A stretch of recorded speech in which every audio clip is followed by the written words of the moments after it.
اس اقدامات کے جو ہے وہ ساتھ کھڑے ہیں. بالکل بات ٹھیک ہے، لیکن جو بات یہاں سے شروع ہوئی یہی وجہ ہے کہ 2017 میں بھی ہوا، ریاست کو اس وقت بھی دھچکا پہنچا. دیکھیں بات سنیں نا، اس وقت بھی لوگوں کی زندگی اجیرن ہوئی، یہاں فیض آباد میں دھرنا ہوا، کیا نہیں ہوا اس وقت سے؟ ایک منٹ سن لیں. دیکھیں سینیریو اس وقت جو ہے وہ پاکستان کے اندر ایک جو کاغذات نامزدگی تھے اس میں ایک حلف نامے کو نکالنے کا معاملہ تھا.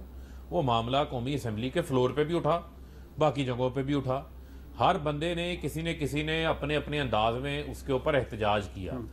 یہاں پر توبہ نعوذ باللہ اب پاکستان کے اندر اس قسم کا کوئی معاملہ نہیں ہے جس کو بنیاد بنا کر ہر بار ایک ہی گروپ جو ہے وہ توڑ پھوڑ بھی کرتا ہے، وہ سڑکیں بھی بلاک کرتا ہے، اور وہ پولیس والوں کی جو ہے وہ جانیں بھی لینے پہ جو ہے وہ کسی قسم کا جو ہے وہ ان کو کوئی آپ درست کہ چلے آپ یہ کہتے ہیں وہ فرق تھا، آج فرق ہے، لیکن پھر آپ اسے گن رہے ہیں کہ وہ بھی غلط ہوا تھا. آپ جب 6 دفعہ کہتے ہیں تو آپ کہتے ہیں وہ شامل ہے. دیکھیں بنیادی طور کے اوپر پھر میں آپ کو یہ کہوں گا کہ کسی کو یہ اجازت نہیں ہونی چاہیے پاکستان کے اندر کہ وہ ریاست کی ریٹ کو چیلنج کرے. بالکل ٹھیک ہے، لیکن جب آپ جا کے معاہدے کرتے ہیں اور اس میں لکھتے ہیں کہ آپ فرانسیسی سفیر کے معاملے کو پارلیمنٹ میں لے کے جائیں گے، آج آپ کہہ رہے ہیں پرائم منسٹر کو یہ منظور نہیں ہے، درست بات ہے، یہ معاہدے کیوں کرتے رہے؟ دیکھیں بنیادی طور کے اوپر پہلے آپ کی کیا کوشش ہوتی ہے؟ آپ ہمیشہ یہ کوشش کرتے ہیں کہ بات چیز سے معاملات حل ہوں، ان کو سمجھایا جائے. یہ کام ہو ہی نہیں سکتا. ایک منٹ نہیں منیب سن لیں. نہیں،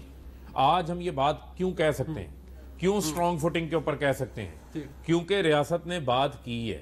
ریاست نے جو ہے وہ اپیزمنٹ کرنے کی کوشش کی ان کے ساتھ، ان کو سمجھانے کی کوشش کی، ان کو قائل کرنے کی کوشش کی، اور آج بھی ان کو یہ سمجھا رہے ہیں کہ آپ سن لیں نا، آج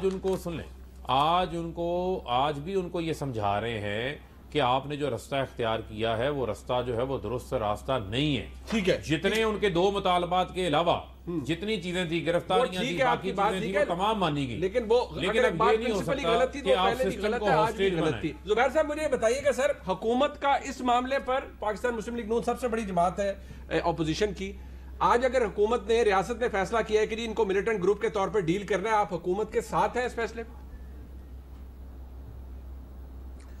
کل تک تو بالکل الگ تھے.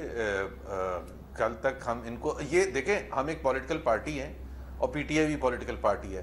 وی have the right to question their wisdom کہ یہ اپنے طریقہ کار نہیں چوز کر سکتے کہ جی 2017 میں تو اس لیے کیا تھا، اور شاہ محمود قریشی اور ان کے لیڈر وہاں اس لیے پہنچے تھے، اور پھر اسٹیٹ کے ادارے اس لیے پیسے بانٹ رہے تھے کیونکہ اس وقت پاکستان مسلم لیگ نواز کی حکومت تھی، اور ادھر معاہدہ بھی، گارنٹیز بھی دی جا رہی تھی، سب کچھ دیا جا رہا تھا. تو وہ اس وقت بھی غلط تھا، اور اگر ابتدا وہاں یہ نہ کی جاتی تو یہاں تک بات بھی نہ پہنچتی. لیکن ظاہر سی بات ہے عمران خان اور پی ٹی آئی نے کچھ بھی کرنا تھا حکومت کو خراب کرنے کے لیے، اور اس کے لیے چاہے ایک ملیٹنٹ ونگ کو سپورٹ کرنے کے برابر تھا. دیکھیں نا، ڈیمانڈز ہر ایک ہی ہو سکتی ہیں، اس وقت بھی ڈیمانڈز تھیں، اور وہ ڈیمانڈز کو منوانے کا طریقہ کار بھی ڈیفائنڈ ہے پاکستان کے آئین میں. بات اس کی ہو رہی ہے کہ کیا ڈیمانڈز کو منوانے کا طریقہ. ینگ ڈاکٹرز احتجاج کرتے ہیں، ینگ ڈاکٹرز کا پہلے بھی ایشو آ سکتا ہے، آج بھی ایشو آ سکتا ہے. سو ریٹ آف دا اسٹیٹ، بالکل انٹیریئر منسٹر صاحب پہلے تو فیصلہ کر لیں کہ ریٹ آف دا اسٹیٹ ہوتی کیا ہے. 3 دن پہلے کچھ اور بیان کر رہے تھے، آج کچھ اور بیان کر رہے. اب ہم سمجھتے ہیں کہ ابھی ہمیں 2-4 دن ان کا جو آج کا بیان ہے اس کو دیکھنا پڑے گا کہ جی یہ اس کو ریٹ کو کس طرح سے امپوز کرتے ہیں. کیا دوبارہ بکل ڈاؤن ہو جاتے ہیں؟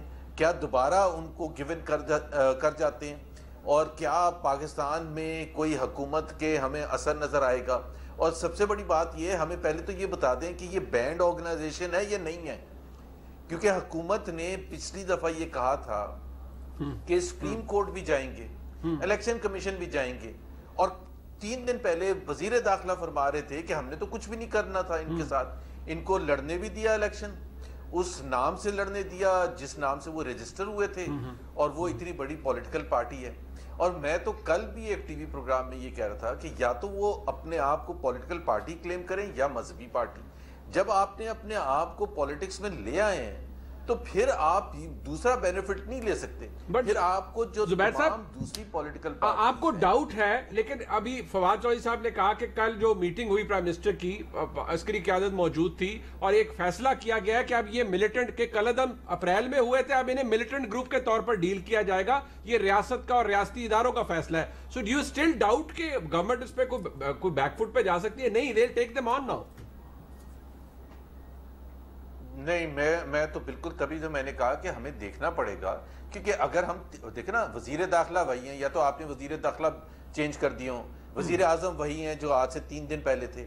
سو آج سے 3 دن پہلے تک جو موقف تھا وہ تو بالکل مختلف تھا. اور ان کو بلکہ یہ کہہ رہے تھے 2 راتیں آپ پتہ نہیں مریدکے میں گزار لیں اور اس کے بعد گھر چلے جائیں گے وہ, اور یہ قلعدم نہیں ہے اور ہم سپریم کورٹ بھی نہیں جائیں گے اور ہم ان کو الیکشن بھی لڑنے دیں گے. تو پہلے تو آپ کا موقف, so there has to be some time before we can pass a judgment. ہاں, یہ حکومت سیریس ہے ان کے ساتھ اس طرح سے ڈیل کرنے کے لیے جو آج کا فیصلہ ہے.